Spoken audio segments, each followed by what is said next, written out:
नमस्कार।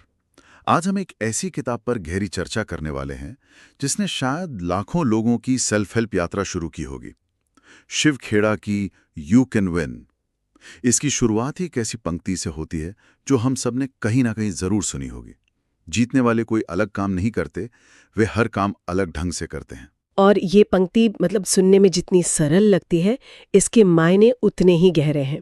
ये हमें बताती है कि सफलता कोई हालात या किस्मत का खेल नहीं है, बल्कि ये हमारे नज़रिए और हमारे काम करने के तरीके का नतीजा है। आज की हमारी चर्चा का मकसद सिर्फ इन सिद्धांतों को दोहराना नहीं है, बल्कि ये समझना है कि ये अलग ढंग असल में है क्या। बिल्कुल।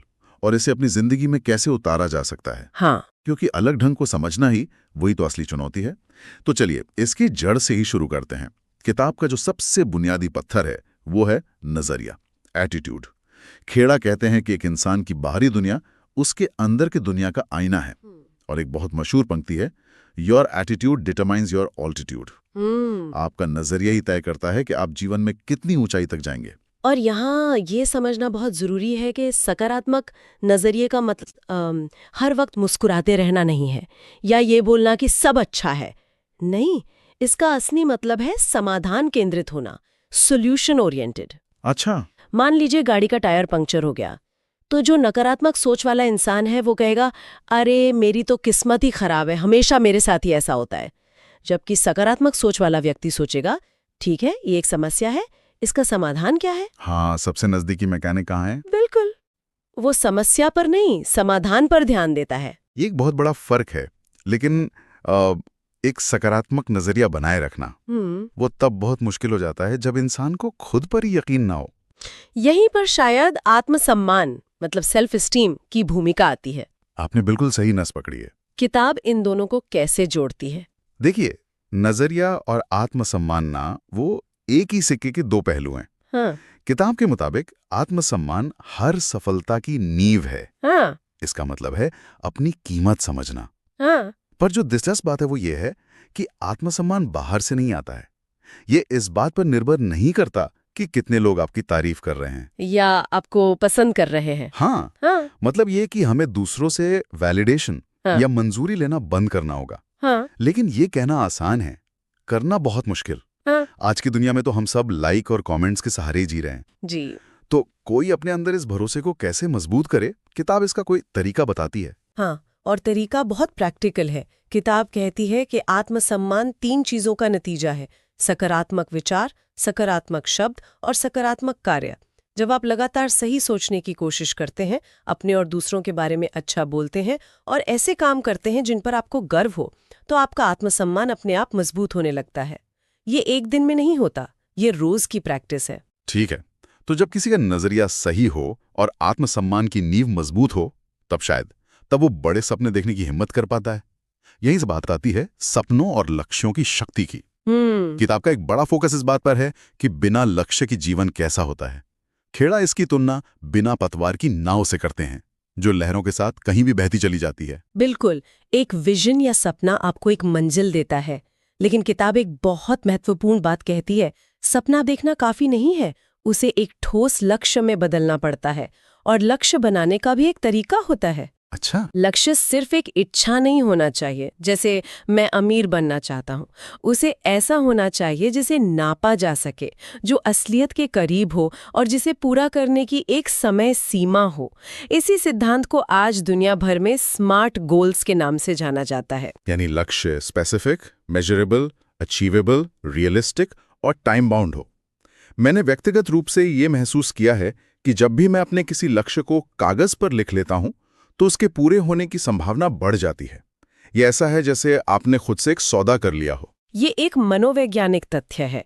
लिखने की जो प्रक्रिया है, वो आपके अवचेतन मन को ये संदेश भेजती है कि ये लक्ष्य आपके लिए महत्वपूर्ण है। जब लक्ष्य आपके दिमाग से निकलकर कागज पर आ जाता है, तो वो एक धुंधली इच्छा से बढ़कर एक ठोस योजना बन जाता है। और फिर उसे रोज देखना भी याद दिलाता रहता है। बिल्कुल, जैसा कि किताब में कहा गया है, a goal properly set is half way reached. चलिए मान लिया कि हमारे पास सही नजरिया है, आत्मसम्मान है और एक लिखा हुआ स्पष्ट लक्ष्य भी है। लेकिन असली चुनौती तो अब शुरू होती है। उस लक्ष्य की तरफ रोज रोज काम करना। शुरुआती जोश तो कुछ ही दिनों में ठंडा पड़ जाता है। इस रोज के संघर्ष के लिए ऊर्जा कहाँ से लाएं? ये सबसे बड़ा सवाल है और इसका जवाब किताब 3 शब्दों में देती है: प्रेरणा, आदतें और अनुशासन। मोटिवेशन, हैबिट्स और डिसिप्लिन। ये तीनों मिलकर एक ऐसा इंजन बनाते हैं जो आपको लगातार आगे बढ़ाता है। प्रेरणा को अंदर की आग कहना सुनने में बहुत अच्छा लगता है, लेकिन हम सब जानते हैं कि यह आग अक्सर बुझ जाती है। क्या किताब इस बारे में कुछ प्रैक्टिकल सलाह देती है कि इस आग को जलाए कैसे रखें, खासकर तब जब नतीजे नहीं दिख रहे हों? बिल्कुल, क्योंकि प्रेरणा एक भावना है और भावनाएं तो बदलती रहती हैं। इसीलिए खेड़ा सिर्फ प्रेरणा पर नहीं रुकते। वो कहते हैं कि प्रेरणा के 3 स्तंभ हैं: इच्छा यानी डिजायर, दिशा जो हमें हमारे लक्ष्यों से मिलती है, और तीसरा और सबसे महत्वपूर्ण, अनुशासन। अनुशासन यानी सही काम करते रहना, भले ही मन हो या ना हो। जब आपकी इच्छा शक्ति कमजोर पड़ती है, तब अनुशासन आपको रास्ते पर रखता है। और यहीं पर शायद आदतें काम आती हैं। जैसे किताब की एक बहुत प्रसिद्ध पंक्ति है, motivation gets you started, habit keeps you going. प्रेरणा आपको जिम की मेंबरशिप दिला सकती है, लेकिन सुबह उठकर रोज जिम जाने की आदत ही आपको फिट बनाएगी। हाँ, वही आदत ही फिट बनाएगी। एकदम सही। और यहीं पर वो चक्रवृद्धि प्रभाव, अ कंपाउंडिंग इफेक्ट, उसका सिद्धांत काम करता है। खेड़ा की ये बात दशकों पुरानी है, लेकिन आज जेम्स क्लियर की एटॉमिक हैबिट्स जैसी किताबें इसी को रोज 1% बेहतर होने के विचार से लोकप्रिय बना रही हैं। सही बात है। रोज सिर्फ 10 पेज पढ़ना शायद छोटा लगे, लेकिन साल के अंत में ये लगभग 10 किताबों के बराबर हो जाता है। पहले हम अपनी आदतें बनाते हैं और फिर हमारी आदतें हमें बनाती हैं। अनुशासन, ये शब्द सुनते ही कई लोगों को स्कूल के दिन याद आ जाते हैं। ऐसा लगता है जैसे ये हमारी आज़ादी छीन रहा है, लेकिन किताब इसे सफलता का गुप्त हथियार कहती है। ये विरोधाभासी लगता है, पर सच यही है। किताब के अनुसार अनुशासन आज़ादी का रास्ता है, उसका दुश्मन नहीं। जब आप अनुशासित होते हैं तो आप अपनी भावनाओं, अपनी बुरी आदतों, टालम मटोल के गुलाम नहीं रहते। आप ड्राइवर बनते हैं, पैसेंजर नहीं। बिल्कुल, आप अपने जीवन के ड्राइवर बनते हैं। अनुशासन का मतलब है लंबी अवधि के बड़े फायदे के लिए छोटी अवधि के सुख का त्याग करना। यह मुझे ये करना पड़ेगा और मैं ये करना चुनता हूँ के बीच का फर्क है। ठीक है, तो मान लीजिए कोई अनुशासित है, अच्छी आदतें बना रहा है और अपने लक्ष्य की तरफ बढ़ रहा है, लेकिन सफलता का रास्ता वो सीधा तो होता नहीं है। रास्ते में मुश्किलें आती हैं, शॉर्टकट लेने का मन करता है और कई बार हम गिरते भी हैं। ये वो पड़ाव है जहाँ असली परीक्षा होती है ना? आपने बिल्कुल सही कहा। यहीं पर चरित्र, कड़ी मेहनत और असफलता से सीखने की क्षमता एक साथ काम आती हैं। कैरेक्टर, हार्डवर्क और फेलियर, ये तीनों किसी भी सफल इंसान की रीढ़ की हड्डी हैं। किताब चरित्र की एक बहुत खूबसूरत परिभाषा देती है। चरित्र वो है जब आप सही काम तब भी करते हैं जब आपको कोई नहीं देख रहा हो। ये बहुत गहरी बात है। यानी आपकी असली पहचान इस बात से नहीं है कि आप लोगों के सामने कैसे हैं, बल्कि इस बात से है कि आप अकेले में कैसे हैं। और यही दीर्घकालिक सफलता का आधार है। प्रतिभा आपको शायद शिखर पर पहुंचा दे, लेकिन केवल चरित्र ही आपको वहां बनाए रख सकता है। चरित्र के बिना प्रतिभा एक तेज रफ्तार गाड़ी की तरह है जिसमें ब्रेक ही ना हो। और चरित्र का ही एक हिस्सा है शॉर्टकट न लेना, जो हमें कड़ी मेहनत के सिद्धांत पर लाता है। किताब साफ कहती है, इसका कोई विकल्प नहीं है। कोई विकल्प नहीं। एक कहावत है, the harder you work the luckier you get. आप जितनी ज्यादा मेहनत करते हैं, आपकी किस्मत उतनी अच्छी होती जाती है। क्या ये सिर्फ एक कहने की बात है या इसके पीछे कोई तर्क है? नहीं, इसके पीछे गहरा तर्क है। जिसे लोग किस्मत कहते हैं, वो असल में तैयारी और अवसर का मेल होता है। जब आप लगातार कड़ी मेहनत करते हैं तो आप खुद को ज्यादा से ज्यादा अवसरों के लिए तैयार कर रहे होते हैं, और जब सही अवसर सामने आता है तो आप उसे भुनाने के लिए तैयार होते हैं। बिना तैयारी के अवसर का कोई मतलब नहीं। लेकिन चरित्र और कड़ी मेहनत के बावजूद असफलता तो जीवन का हिस्सा है, और यही वो चीज है जिससे हम सबसे ज्यादा डरते हैं। ये वो पॉइंट है जहां आकर ज्यादातर लोग हार मान लेते हैं। किताब जीतने वालों और हारने वालों की मानसिकता के इस फर्क को कैसे समझाती है? ये किताब का सबसे शक्तिशाली हिस्सा है, मुझे लगता है। हारने वाले लोग अपनी असफलता के लिए हमेशा परिस्थितियों को, दूसरे लोगों को या अपनी किस्मत को दोष देते हैं। उनका नियंत्रण अपनी जिंदगी पर नहीं होता, जबकि जीतने वाले जिम्मेदारी लेते हैं।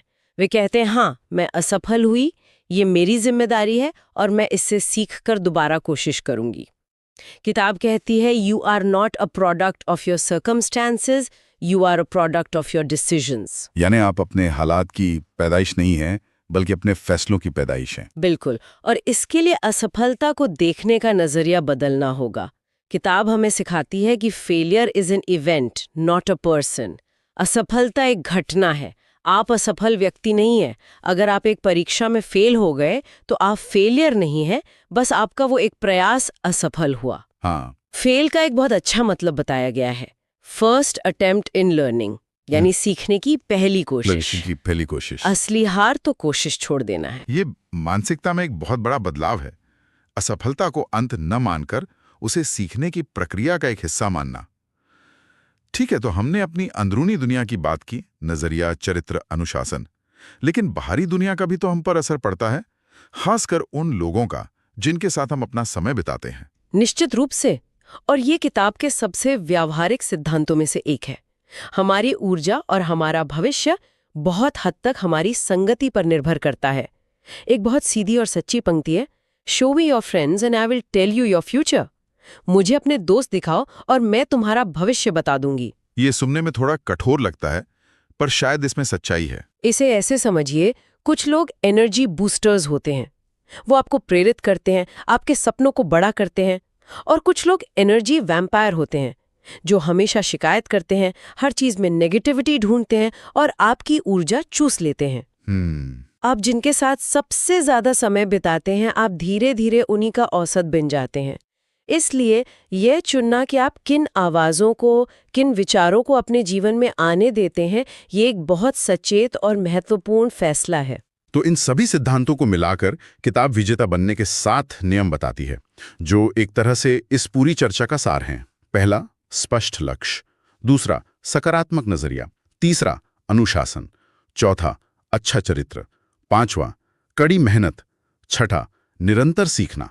और सातवां, दूसरों की मदद करना। और इन सभी नियमों को एक साथ जोड़ते हुए एक अंतिम बहुत ही गहरा विचार सामने आता है, success is not something you pursue, it is something you attract. इसका मतलब है कि सफलता कोई ऐसी चीज नहीं है जिसके पीछे आपको भागना है, बल्कि यह एक ऐसी चीज है जिसे आप अपनी ओर आकर्षित करते हैं। हाँ, वाह, ये तो पूरी सोच को ही 180 डिग्री घुमा देता है। मतलब फोकस भागने पर नहीं, बल्कि बनने पर होना चाहिए। अच्छा चरित्र, अनुशासन, सकारात्मक नजरिया, कड़ी मेहनत अपने जीवन का हिस्सा बना लेता है, तो वो एक ऐसे चुंबक जैसा बन जाता है जो सफलता, अवसर और सही लोगों को स्वाभाविक रूप से अपनी ओर खींचता है। सफलता उस इंसान का बाय प्रोडक्ट बन जाती है जो आप बन चुके हैं। तो इस पूरी चर्चा का निचोड़ यही है कि जीवन बदलने के लिए किसी एक दिन बड़े चमत्कार की नहीं, बल्कि रोज सही दिशा में उठाए गए छोटे छोटे कदमों की जरूरत है। सही सोच, सही आदतें और सही संगति ही असल में बदलाव लाती हैं। और अंत में हम उसी पंक्ति पर वापस आते हैं जिससे हमने शुरुआत की थी, जीतने वाले कोई अलग काम नहीं करते, वे हर काम अलग ढंग से करते हैं। इस चर्चा को समाप्त करते हुए मैं श्रोताओं के लिए सोचने को एक सवाल छोड़ना चाहूंगी। अगर ये सच है कि सफलता को पीछा नहीं किया जाता बल्कि आकर्षित किया जाता है, तो हर किसी को खुद से ये पूछना चाहिए, मेरी वर्तमान आदतें, मेरा नज़रिया और मेरी संगति, वो मेरे जीवन में क्या आकर्षित कर रही हैं? और कल मैं ऐसा कौन सा एक छोटा बदलाव कर सकती हूँ या कर सकता हूँ जिससे कुछ अलग और बेहतर आकर्षित होना शुरू हो जाए।